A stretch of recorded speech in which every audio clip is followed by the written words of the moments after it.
puntahan po natin ulit. Bisitahin po natin ulit yung ating na-vlog dito, maikling vlog. Si Nanay Josefa. Pinalubutan ako sa nalaman ko sa pagkatao po ni Nanay Josefa. Gaano na po katagal siya hinahanap ng kanyang makakamag-anak. Si Nanay Josefa. Bihis na siya. Ay, siya nga. Hello, Nanay. Nadala ko kanin at saka ulam. Kaibigan mo ako, huwag ka matakot. Naalala mo ako, nagbigay sa'yo ito ng kwarta. Dito mo na, kwentuhan mo na kita. Dire! Ano yung luto, oh? Dada yung luto. Tagang ko pa ikaw kwarta. Kaibigan mo ako, gusto kitang tulungan. Nanay Josefina. Ito yung kanyang gamit. Ay, dyan nga siya nakatira. Tangan siya doon. Galing na.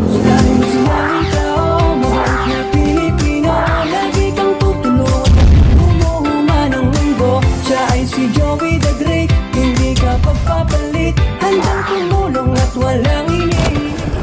Okay nga, magandang hapon po.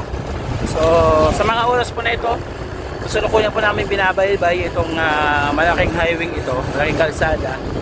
No? At puntahan po natin ulit, bisitahin po natin ulit yung ating na-vlog dito, maikling vlog, si Nanay Josefa. Kasi wala po nung may upload po natin sa Facebook, doon po kinalubutan ako sa nalaman ko sa pagkatao po ni Nanay Josefa. Nanay Josefa yun. Mga kalingap, sana nandito pa po siya kung saan po namin siya nakita. At may dala tayong pagkain. Bibili tayo ng pagkain niya. At bibili pa tayo ng tubig, no, para maibigay sa kanya. At kahit pa paano pwede natin may tulong para maibalik po sa kanyang mga mahal sa buhay. Mga kalingap, tapusin niyo po itong video at malalaman po ninyo kung gaano na po katagal siya hinahanap ng kanyang makakamag-anak. Labis po nagpapasalamat yung mga kamag-anak ni Nanay Josefa nung nabidyoan po namin kasi matagal na po pala nilang hinahanap. Actually, ito na po yata siya, mga kalingap po. Si Nanay Josefa. Bihis na siya. Ay, siya nga. Hello, Nanay. Nakilala ka sa akin? Kilala mo ako? Uy, natakot. So, lapitan natin. Dito tayo. Balikan po natin, mga kalingap, sa atin. Andito siya umupo. Ayan, lapitan natin. Kawawa naman.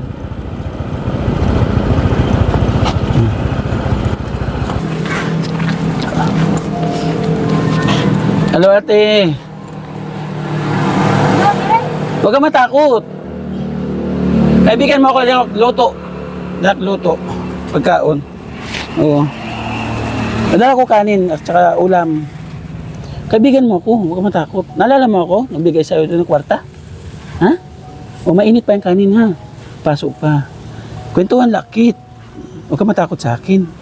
Ha? Ako si Kuya Joey. Upo ako dito, ha? Okay la? Ako si Kuya Joey. Uwawa ka man. Saan ka nakatira? Bot. Ha? Nung na-vlog kita una, dali mo yung kanin mo. Dali yung luto mo, dada. Dito mo na, kwentuhan mo na kita. Dire! Ano yung luto, oh. Dada yung luto. So, ang hirap po talaga ng ano niya, mga kalingap. Kilala niyo po siya, te? Kilala niyo po siya? Oo. Di, imo na ito. Imo. Kilala niyo po siya? Kukuha lang ko ng... Kasi nung na-video ko siya,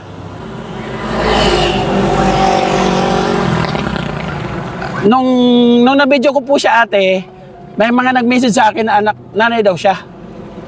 Kaya nandito ako ngayon para alamin natin kung paano makatulong. Hindi ka natin isipin na. Imo ito, imo. Tagang ko pa ikaw kwarta. Ha? Tagang ko pa ikaw kwarta. Kaya binigyan ka naman ng pagkain eh. Oo. Hindi ka naman namin. Amigo, kaibigan mo ako. Gusto kitang tulungan. Nanay Josefina. No? Inana ako. Ha? Inana. Oo, hindi sa'yo lang. Kahit mamaya kaunan mo, ha? Unina mo ito. Oo. Tapos tatagang bibigyan kitang pera para pambili mo ng pagkain bukas, ha? Kasi ganito, kaya kita hinanap, nung nabidyohan kita ng maikling video, marami nag-comment, 20 years ka na raw hinahanap. Taga-diin mo siya, kuya. Taga Laguna, Calamba. Oo, dire, oo. Taga Calamba, Laguna siya. Oo, nagadad-adad. Imo ito natin, Josefina. Sakawag ito. So, talaga, Laguna siya. sinama daw siya dito sa Samar nung ano niya, yung didila. Imo ito na di ka na ito. Binigyan ka na ng pagkain. Di kan? Kaya niya siyang amuhin po. O dito man yan, 2 taon yan, nanay dito. Kaya saan siya natutulog? Dito ka. Ayaw niya naman dito sa ano, sa loob. Tara dili ate, tara. Nagagalit siya pag ano, pinapaligo. Nagpapaligo. Ibig sabihin 2 years na siyang Oh, dito lang. dito. Ano ang background niya alam niyo sa kanya? Sabi naman kasi hindi naman yung kasaktuan. Kasi batangan daw yun. Hindi kasi may mga nag-message sa akin, kung gusto niyo po makita. Nandito po yung mga message niya na sa Facebook page, nagtanong sa akin. Ito po. Baka may anak, baka yung anak niya. Kaya Joy, pwede po pakitanong sa sakaling makita mo po ulit saan siya nakatira, kung saan siya matutulungan, paano kayo makapuntahan. Puntahan po namin. Patanong naman po. Ito po oh. Kachat ko na po siya, and then sa WhatsApp, meron dalawang na message din sa akin na 20 years na daw sila na hindi nakita. Ayan oh. Ano? Mm. Tagal na pala. So, malaking tulong po yung magagawa po natin tulong kay Nanay Josefina kung ano yung pwede natin gawin. So mga kalingap, sana kahit paano matulungan po natin siya. Ito siya. Oo nga, kay matagal na yan dito. Matagal na yan dito. Ayan oh. Ano? Mama ko po kasi yung vlog ko po niyo. Matagal na po kasi niya walang kontak sa kanya. Oo, anak po niya. Oo, so ayan oh. Yun ang pangalan niya, Josepa. Ano apelido? Oo. Sa Laguna daw sila ngayon. Ay, hala. Oo. Hindi kasi namin alam di apelido. Sa doon yan. Calamba, Laguna. Parang galero. Galero. Oo. Galero. So, bali ayun mga kalingap, no, mga kalingap, sana matulungan natin. Dito lang yun siya parati. Saan siya paggabi po? Saan siya natulog? Sa akin, tulog pagkagising. Ay, bahay mo ito. So, salamat ha sa pagkup-kup mo ha. Si nanay sa kanya taga-kain. Dito lang sa akin pagkagising niya pupunta. Pero nung na-vlog ko siya, doon po sa kalsada. Oo, yung mga damit niya nandun. Saan banda yun doon? Yung may payong? Oo, yung may fire. Doon siya natutulog? Yun yung natutulog doon. Yun yung mga damit niya, pero pag natutulog siya dito sa bahay, dito sa Oh, akin. ito po, oh. Pamangkin po ako ni Josepa. Matagal na po namin siyang hinahanap ng mga anak niya. Saan po yung lugar nakita? So, kung gusto niyo po makuha, o kaya naman kung ano yung pwedeng pag-usapan natin, so pwede natin, pwede niyo akong kontakin sa Katarman, no? Alam naman po niyo, subukan kong tawagan, kung matawagan po natin ngayon. Bubuti naman kayo, hinanap siya kay kawawa. Yung kapatid daw ng asawa, ng nanay niya. Mm. Yung kapatid ng nanay niya, tagay Batangan. Sabi, nandyan yung ano niya, yung kapatid, may kapatid yun isa. Doon Like, sa Hibatangan. Saan ba yung Hibatangan po? Yung papunta pa doon. Ano po pangalan niyo ate? Nanay, Otilia na lang ba lang? Otelia. So maraming salamat sa ano nyo kay Nanay Josepa, no? Matagal na yun. 2 years na pala. Oo. Parati siya dito kumakain sa amin. Umaga, tanghali, gabi. Iba na ang damit niya ngayon. Binihisan po ninyo. Minsan ko. Wow, salamat po. Nakaka-proud kayo. So, sana... Minsan niya yung tuwalya na, ano niya, yung dala-dala niyang tuwalya, bigay ko naman. Ngayon, binibigyan ko ng bagong tuwalya, ayaw talaga niya, parang... Kasi imagine niyo po, 20 years na nawali sa kanyang mga mahal sa buhay. Napakahirap na pinagdaanan. Sabi niya kasi dito, mula nang pinanganak daw siya, 7 years old, nataga niya na raw siya. Sabi sa kwento ng ano niya sa akin, ano, mga 7 po ako noon, ngayon 27 na po ako. So 20 years. 20 years. Yung ano, yung kapatid niya ng tatay niya, pumunta dito. Sabi may anak daw siya. May anak yun. Sabi may anak daw yun. Sabi ko nga, Baka yun ang nagdala yung kapatid ng ano niya dito sa Samar. Tapos hindi na rin siya inasikaso siguro. Kasi nga, ang sabi naman nung nandito na kapitbahay daw, pag lumalarga, larga lang din daw. Yung ganyan ba, hindi daw nagpapasala. Hindi na papaalam. Hindi magpapaalam. So ayun, bali yung mga kalingap, puntahan natin yung pinagpapahingahan po ni Nanay Josepa, yung may payong sa may poste, no? Nakita ko yun doon, nadaanan ko yun. Yung mga damit niya. mga damit niya yun. Tapos pag ganyan-ganyan siya. Pero dito talaga siya umuwi pag natutulog. Mabuti naman, kahit papaano, safety siya sa gabi.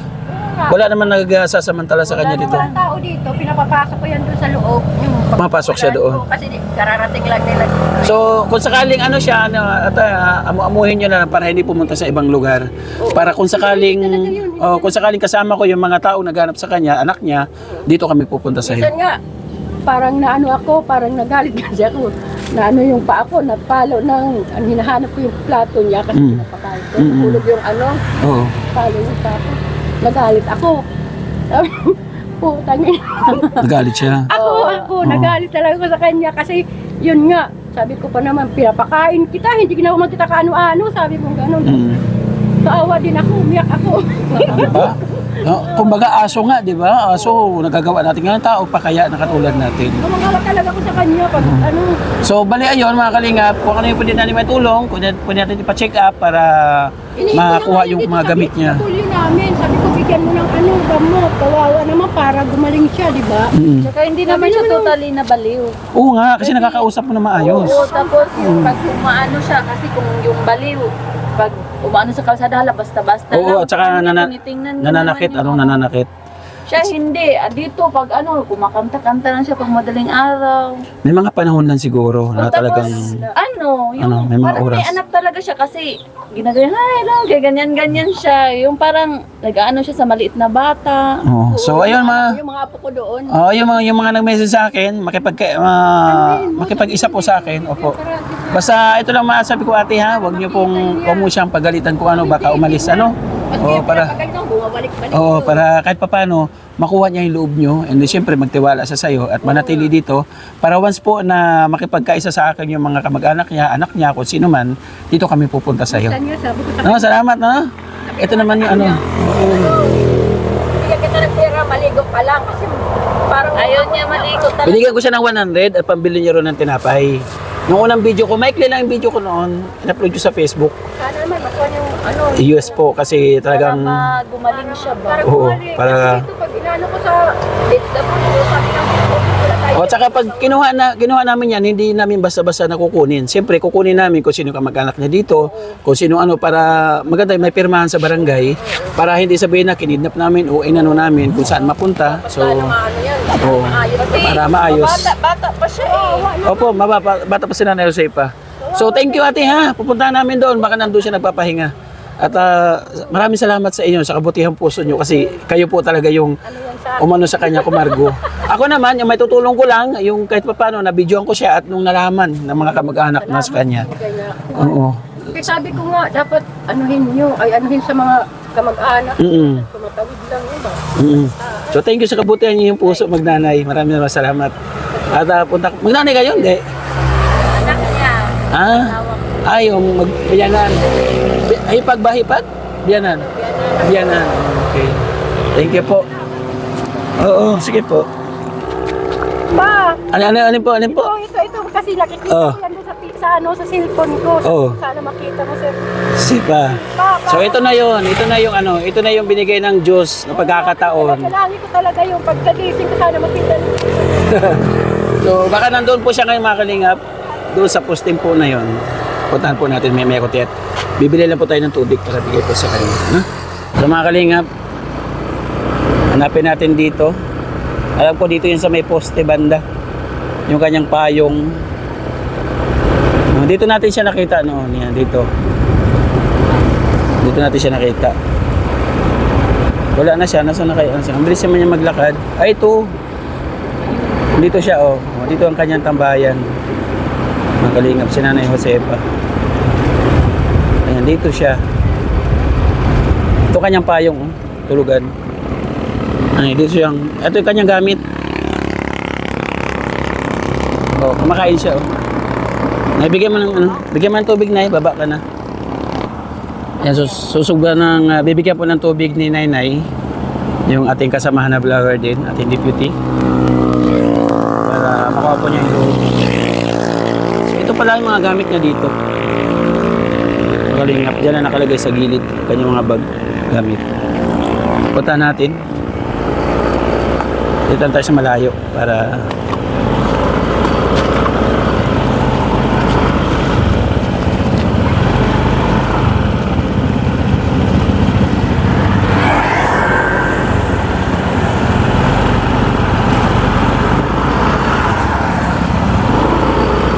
yung kinuha, oh.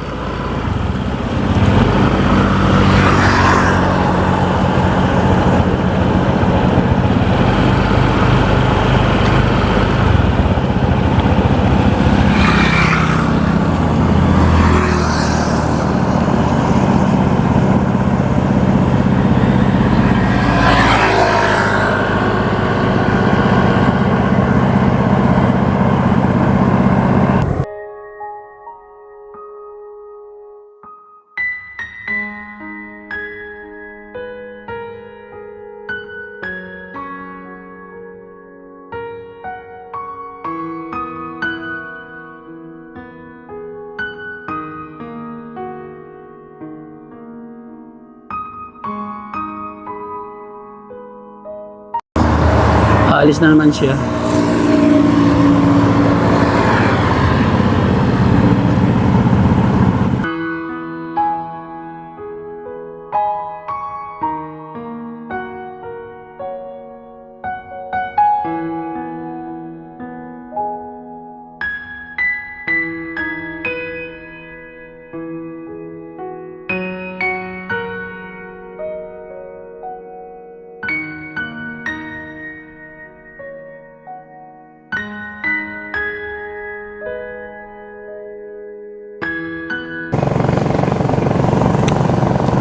Saan siya punta? So ayun na po. Kumain siya. So iba po yung kanyang mood ngayon, mga kalingap. Hindi po tulad ng dating mood na nakita po natin siya, na nakausap natin na medyo matagal. Hindi po medyo matagal yung pagkausap namin. Doon siya nakatira. Puntaan niya yung gamit niya dyan. Ayun. Ay, dyan nga siya nakatira. Punta nga siya doon. Kalingap yun. Lapitan natin mga kalingap at sabihin ko na babalik tayo. Tinago niya yung pagkain. Tapos ka na kumain natin? Ha? Masarap? Masarap? Nagustuhan mo? So mabalik kami ha? Bibigyan ko ulit namin pagkain ha? Mabalik kami ha? Sige, salamat. Mag-ingat ka dyan ha? Amigo mo ako, kaibigan tayo ha? Baka matakot sa atin. Ayan, at isasama ko dito ang anak mo. Ate Josefa, isama ko ang anak mo ha? Okay. So yung mga kalingap, kung Ate Josefa, kung makita mo anak mo, kilala mo pa siya? Ha? O, kilala pa raw niya, mga kalingap, matango siya. Dito lang siya. So, ayun, mga kalingap, sa ngayon, ayan na po muna ating magagawa sa kanya. Hindi po natin siya pwedeng pwersahin ng agaran kung anong plano natin na po, pwede natin maitulong sa kanya. So, kukunti-kuntiin natin, dadahan-dahanin natin para kahit pa paano hindi siya ma-pressure. Tama ba yun, ay? Hindi siya ma-pressure para kahit pa paano makuha natin yung loob niya. Ano? So, by the way, maraming salamat po mga kalingap. Yan, pa-share po ng ating video tulad po ng ginagawa ng mga nakapanood po doon sa anak niya. Na-share po yung video hanggang sa nakilala po si Nanay Josefa na nandito po kay kanilang nanay. 20 years nang hindi nakikita. Grabe. Sobrang nakakalungkot. Pero ngayon, nagkakaroon ng kunting liwanag ang pamilya ni Nanay Josefa na magkita-kita po sila ulit. So thank you so much po sa larangan ng inyong lingkod. Siyempre, tayo naman ay simpleng vlogger lang na handang tumulong sa abot kayang para ng ating pagtulong. So thank you so much po sa mga nag-share po ng ating video. So yun po yung yung kagandahan sa mga nag-share ng video kasi nakakapanood po ng mga kamag-anak nila, mga kakilala nila. Kaya yung iba, katulad dito sa Nanay Josefa, 20 years na palang hindi nagkikita ng kanilang pamilya. So sa paraan natin, kahit paano, natulungan natin at tagalaguna ang kanyang pamilya. Maraming salamat po mga kalingap. Pa-support po ng aming paglingap dito sa Samar. Sa pamumuno po siyempre ang inyong likod, Ambassador Joey the Great. Kasama natin DPD na Inakontor, mga kalingap. Supportan po ninyo ang aming scouter, Nelson TV Official, Limix TV. Kasama ng pa-support natin mga kalingap, Yansky TV at si Biyahing King sa Mindanao. Maglilingap po sila. Thank you so much po sa lahat. Kay Kuya Bal at na Kalingap Rab, patuloy po natin supportahan ang mga nagpe-pledge po sa landing pad. Maraming salamat at kasama na yung mga sponsor, mga viewers po ng Kalingap. Hanggang sa muli mga Kalingap, bye-bye po, God bless. Mag-ingat po tayo palagi.